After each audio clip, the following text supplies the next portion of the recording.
नमस्कार दोस्तों, स्वागत है आपका एस क्लासेस में। अगर आप UP triple S C PET exam 2026 की तैयारी कर रहे हैं तो आज का ये जीके जीएस का प्रैक्टिस सेट आपके लिए बहुत ही महत्वपूर्ण है। आज आप इस सेट में 50 महत्वपूर्ण प्रश्न करेंगे और हर प्रश्न के लिए आपको 5 सेकंड मिलेंगे। देखते हैं आपके कितने प्रश्न सही होते हैं। चलिए शुरू करते हैं। तो पहला प्रश्न अपना स्क्रीन पे आ चुका है। पहला प्रश्न है कि भारतीय संस्कृति के अनुसार संस्कारों की संख्या कितनी है। इसमें क्या पूछा गया है? संस्कारों की संख्या पूछी गई है। तो आपको 5 सेकंड मिलते हैं, आप बताएं कि संस्कारों की संख्या कितनी होती है। तो देखिए, संस्कारों की जो संख्या होती है वह होती है 16। इसमें क्या होता है, गर्भ में आने से लेकर के और मृत्यु तक के बीच में जितने भी संस्कार होते हैं तो उन्हें 16 संस्कार होते हैं। जब पहला संस्कार जो होता है उसे कहते हैं गर्भाधान संस्कार। ये आपने अक्सर देखा होगा, गोद भराई की रस्म होती है जब कोई प्रेग्नेंट होता है तब। तो ये पहला संस्कार हो जाता है। और दूसरा संस्कार ये होता है जब उसे कहते हैं अंत्येष्टि संस्कार कहते हैं। तो इस तरह से आपका सी वाला ऑप्शन आपका सही उत्तर होगा। चलिए अगला प्रश्न देखते हैं। अगला है कि निम्न में से कौन चंदेल शासक जो महमूद गजनवी से पराजित नहीं हुआ था। तो ये कौन शासक था? ये था विद्याधर। विद्याधर एक ऐसा शासक था जो किससे पराजित नहीं हुआ था? चंदेल शासक महमूद गजनवी से पराजित नहीं हुआ था। चलिए अगला है कि निम्नलिखित में से किसने ऐसे सिक्के जारी करने के आदेश दिए जिन पर हिंदू देवी की आकृति अंकित हो। तो ऐसा शासक कौन था जिसपे जो हिंदू देवी होती है उनका चित्र बना हुआ होना चाहिए। तो ये कौन थे? ये थे मोहम्मद गौरी। तो इस तरह से आपका सी वाला ऑप्शन आपका सही उत्तर होगा। चलिए अगला प्रश्न संख्या 4 को देखते हैं। निम्न में से किस शासक ने उर्दू को राजकीय संरक्षण प्रदान किया था? Very very important question. और अंत में आपको 5 ऐसे प्रश्न मिलेंगे देखने को, जो उनमें से 1 या 2 प्रश्न आपको अवश्य देखने को मिलेंगे और इस क्लास से आपको अवश्य आपके लिए काफ़ी हेल्प मिलेगी। तो इसका सही जवाब क्या हो जाएगा आपका क्वेश्चन नंबर 4 का? तो इसका सही जवाब हो जाएगा मोहम्मद गौरी। कौन हो जाएगा? मोहम्मद शाह हो जाएगा। डी वाला ऑप्शन सही उत्तर हो जाएगा। चलिए अगला प्रश्न है कि 19वीं शताब्दी में भारत सरकार की आय का सबसे प्रमुख साधन क्या था? क्या पूछा? प्रमुख साधन पूछा। तो प्रमुख साधन हो जाएगा, देखिए जो 19वीं सदी थी उस समय देखो आबकारी राजस्व तो था नहीं, ना तो अफीम राजस्व था, ना आयात शुल्क था। तो इस तरह से आपका सी वाला जो ऑप्शन होगा यह आपका सही उत्तर होगा। चलिए अगला प्रश्न है कि निम्नलिखित में से किसे भारतीय अशांति का जनक कहा जाता है? यह प्रश्न पिछले बार के पैट के पेपर में पूछा गया था और इस बार आपके लिए प्रीवियस ईयर के प्रश्न भी आपके लिए कराएंगे, जो 2021 से 25 के बीच में यूपी पैट के जो पेपर हुए थे वो कंप्लीट आपके लिए जीके जीएस मैथ रीजनिंग आपके लिए ऑल ओवर ये प्रश्न कराएंगे। तो इसका सही जवाब क्या हो जाएगा? भारतीय शांति का जनक किसे कहा जाता है? तो इसका सही जवाब हो जाएगा बीजी तिलक। बीजी तिलक क्या होता है? बाल गंगाधर तिलक। तो इस तरह से ये वाला इसका सही उत्तर होगा। और इस PET UP triple S C PET के एग्ज़ाम से जो 2026 में कंडक्ट होगा, इससे बहुत सारी वैकेंसी आपको देखने को मिलेंगी इस बार, क्योंकि चुनावी समय है, इस पर्पज़ से आपको ज़्यादा पोस्टें आपको देखने को मिलेंगी। चलिए प्रश्न नंबर 7 देखते हैं। निम्नलिखित घटनाओं को उनके कालानुसार व्यवस्थित कीजिए तथा नीचे दिए कूट से सही उत्तर का चयन कीजिए। तो कूट आपको इसमें मैचिंग करना है। तो चलिए देखते हैं, कर लेते हैं कूट को मैच। आपको 5 सेकंड का समय मिलेगा हर प्रश्न के लिए इस तरह से।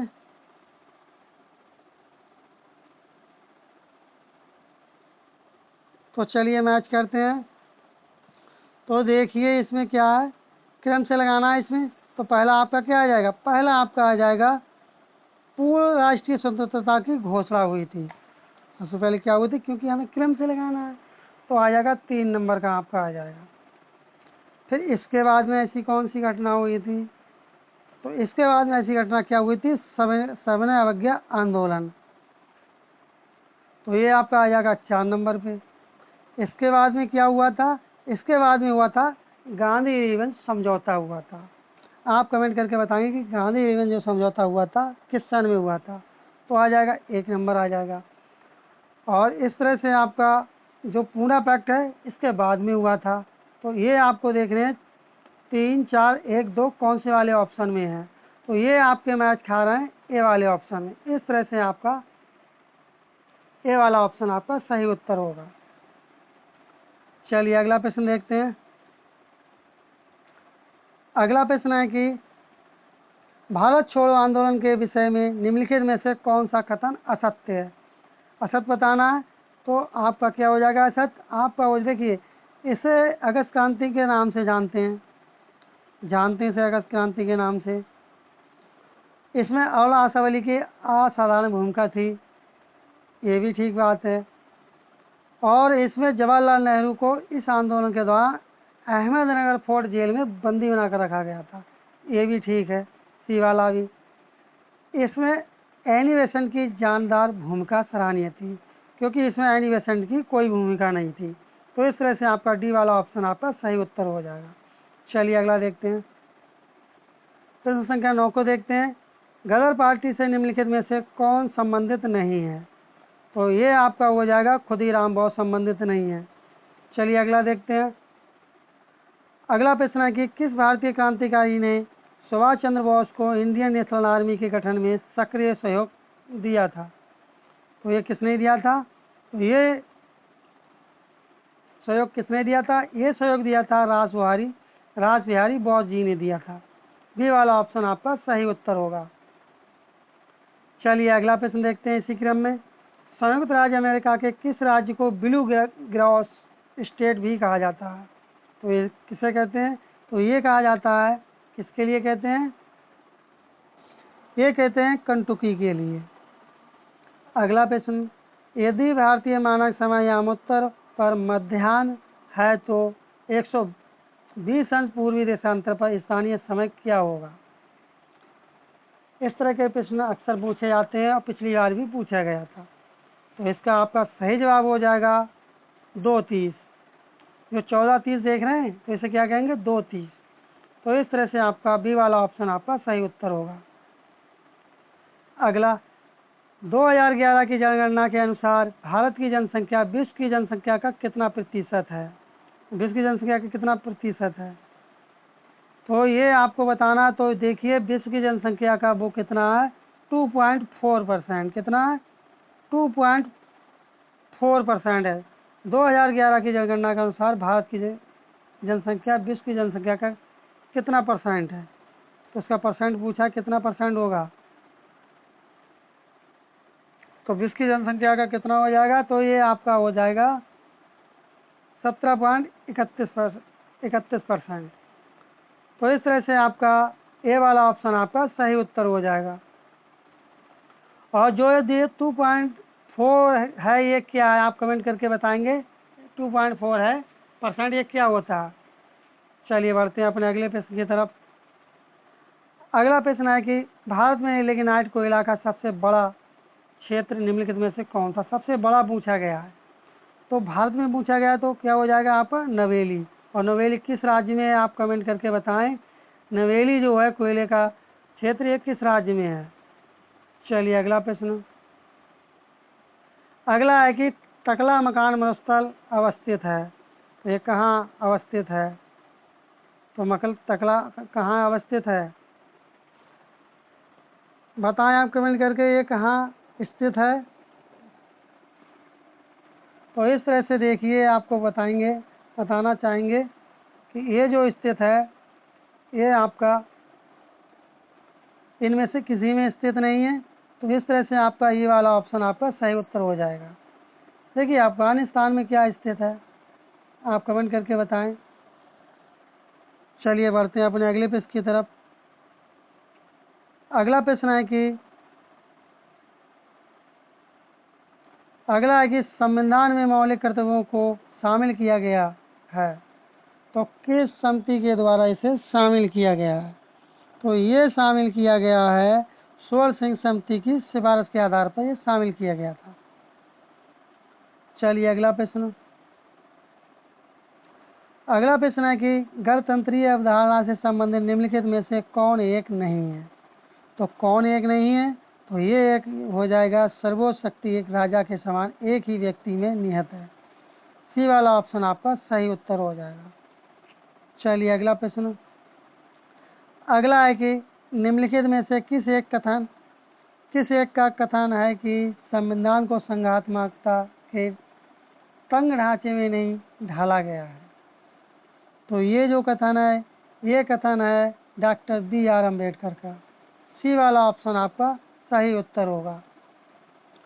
अगला है कि पंचायती राज व्यवस्था 73वां संविधान संशोधन अधिनियम द्वारा स्थापित त्रिस्तरीय प्रणाली में सम्मिलित है। ये प्रश्न बहुत बार पूछा गया है और अभी हाल ही में रेलवे में भी ये प्रश्न पूछा गया, जो इस समय ग्रुप डी के एग्जाम चल रहे हैं उसमें पूछा गया था। तो इसका सही जवाब हो जाएगा आपका, पहले क्या हुआ, ग्राम पंचायत, क्षेत्र पंचायत और जिला पंचायत। तो इस तरह से ये वाला ऑप्शन आपका सही उत्तर हो जाएगा। अगला है कि प्रश्न संख्या 20 है कि निम्नलिखित पंचायतों में से किस या किन्हें उत्तर प्रदेश में जिला योजना में सम्मिलित किया गया? तो बताएं इसका सही जवाब क्या होगा। देखिए नगर पंचायत को भी किया गया है, ग्राम पंचायत, क्षेत्र पंचायत। तो इस तरह से आपका डी वाला ऑप्शन आपका सही उत्तर होगा। चलिए अगला देखते हैं, प्रश्न संख्या 21 को देखते हैं। वायुमंडल में प्रकाश के प्रसार का कारण क्या है? तो इसका प्रसार कारण क्या है? तो इसका कारण है धूल और कण हो जाएगा। बी वाला ऑप्शन आपका सही हो जाएगा। और आपको क्लास अच्छी लग रही है, अभी तक क्लास को लाइक नहीं किया तो लाइक भी करते चलें आप लोग। अगला प्रश्न है कि ऊनी कपड़े शरीर को ठंडे मौसम में गर्म रखते हैं, ऐसा क्यों है? तो ऐसा क्यों है? तो आप जानते होंगे शरीर की गर्मी को बाहर जाने से रोकता है। तो इस तरह से बी वाला ऑप्शन सही उत्तर हो जाएगा। चलिए अगला देखते हैं। अगला प्रश्न देखते हैं। अगला प्रश्न है कि निम्नलिखित में से किस काले पदार्थ में सर्वाधिक कार्बन अंश होता है या विद्यमान होता है? विद्यमान भी शब्द आपको देखने को मिल सकता है और आपके लिए किस में होता है? तो इस तरह से आपका सही उत्तर आपका हो जाएगा काजल में। तो इस तरह से आपका डी वाला ऑप्शन आपका सही उत्तर हो जाएगा। चलिए अगला देखते हैं। अगला है कि शरीर के जोड़ों में गठिया रोग आर्थराइटिस निम्नलिखित में से किसके जमाव से होता है? तो गठिया रोग किसके जमाव के कारण होता है? तो ये होता है यूरिक एसिड। क्या होता है, जो अपने जोड़ होते हैं हड्डियों के, तो यहाँ पर यूरिक एसिड जम जाता है, तो उस कारण से उसे गठिया रोग भी बोलते हैं और उसके लिए आर्थराइटिस भी कहते हैं। तो इस तरह से आपका बी वाला ऑप्शन यूरिक एसिड आपका सही उत्तर होगा। चलिए अगला प्रश्न। अगला है कि कौन कैल्शियम का सबसे प्रचुर स्रोत है? किस प्रचुर मात्रा में कैल्शियम पाया जाता है? तो ये बेसिकली पाया जाता है रागी में। तो इस तरह से सी वाला ऑप्शन आपका सही उत्तर होगा। चलिए अगला प्रश्न देखते हैं। भारत सरकार ने protection of plant varieties and farmers right अधिनियम निम्नलिखित में से किस वर्ष में पारित किया गया? तो ये पारित किया गया था 2001 में। अब पूछा गया कि सिडबी की स्थापना किसके लिए हुई थी? तो सिडबी की जो स्थापना बेसिकली हुई थी वह लघु स्तरीय उद्योगों को वित्त प्रदान करने हेतु हुई थी, जिससे उसके उद्योग में बढ़ावा मिल सके। चलिए अगला देखते हैं। अगला है कि भारत सरकार ने 14 बड़े व्यापारी बैंकों को राष्ट्रीयकरण सर्वप्रथम किया था। तो पहली बार सबसे पहले कब किया था? 14 बड़ी बैंकों का राष्ट्रीयकरण। तो ये किया गया था 1969 में। सी वाला ऑप्शन आपका सही उत्तर होगा। अगला प्रश्न है कि PL 480 योजना के तहत भारत किस देश से गेहूं का आयात करता है? तो देखिए, इसका सही जवाब तो आपका हो जाएगा ई वाला। लेकिन जो भारत किस देश से गेहूं का आयात करता है, तो ये करता है अमेरिका से। तो इस तरह से आपका क्या हो जाएगा? अमेरिका इसमें आपका होना चाहिए। इसे आप USSR कहते हैं, लेकिन USSR में कई देश इसमें शामिल होते हैं, लेकिन जो बेसिकली जो होता है ज़्यादातर वो होता है अमेरिका से। चलिए अगला प्रश्न देखते हैं। अगला है कि हरित क्रांति में किसे शामिल नहीं किया गया? तो किसको शामिल नहीं किया गया था हरित क्रांति में? यह किया गया था गांव की सड़कों के सुधार को शामिल नहीं किया गया था। चलिए अगला देखते हैं। अगला प्रश्न है कि रेहू खीम या काउरी शॉल किस राज्य के पारंपरिक परिधान हैं, वस्त्र हैं? तो ये बेसिकली वस्त्र हैं नागालैंड के। चलिए अगला देखते हैं। अगला है कि विश्व प्रकृति संरक्षण दिवस कब मनाया जाता है? तो ये कब मनाया जाता है? तो ये मनाया जाता है 28 जुलाई को। चलिए अगला देखते हैं। अगला प्रश्न है कि मैग्नस कार्लसन निम्नलिखित में से किस खेल से संबंधित हैं? तो ये किस खेल से संबंधित हैं? कमेंट करके जरा आप बताइए किस खेल से संबंधित हैं। तो इसका सही जवाब आपका हो जाएगा इसमें से जो कोई भी नहीं। क्या हो जाएगा? इसमें से जो खेल है, इसमें से किसी खेल में से संबंधित नहीं है। आप कमेंट करके बताएं कि आपने इसका सही जवाब क्या लगाया है। चलिए बढ़ते हैं अपने अगले प्रश्न की तरफ। अगला प्रश्न है कि डैश को गोल्डन सिटी के नाम से, कहने का मतलब है गोल्डन सिटी के नाम से किसे पुकारा जाता है? तो गोल्डन सिटी के नाम से किसे पुकारते हैं? तो ये पुकारा जाता है जैसलमेर के लिए। डी वाला ऑप्शन आपका सही उत्तर हो जाएगा। अगला है कि भारत सरकार द्वारा विकलांगता अधिनियम किस वर्ष पारित किया गया था? तो ये पारित किया गया था 1995 में। चलिए अगला प्रश्न देखते हैं। अगला है कि भारत के किस पड़ोसी देश में रुपए को मुद्रा के रूप में प्रयोग नहीं किया जाता? ऐसा कौन सा पड़ोसी देश है जिससे प्रयोग नहीं किया जाता? तो ये आपका हो जाएगा बांग्लादेश। चलिए अगला प्रश्न। अगला है कि तेलंगाना विधानसभा में कितने मनोनीत सदस्य हैं?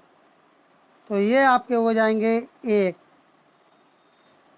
चलिए अगला प्रश्न। अगला है कि राज्यसभा के पहले अध्यक्ष निम्न में से कौन थे? राज्यसभा के पूछे गए पहले सदस्य कौन थे? तो इसका आपका सही जवाब हो जाएगा एस राधाकृष्णन। डी वाला ऑप्शन आपका सही आंसर होगा। चलिए अगला देखते हैं।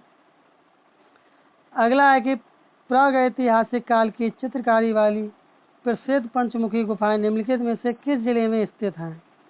तो ये किस जिले में स्थित हैं?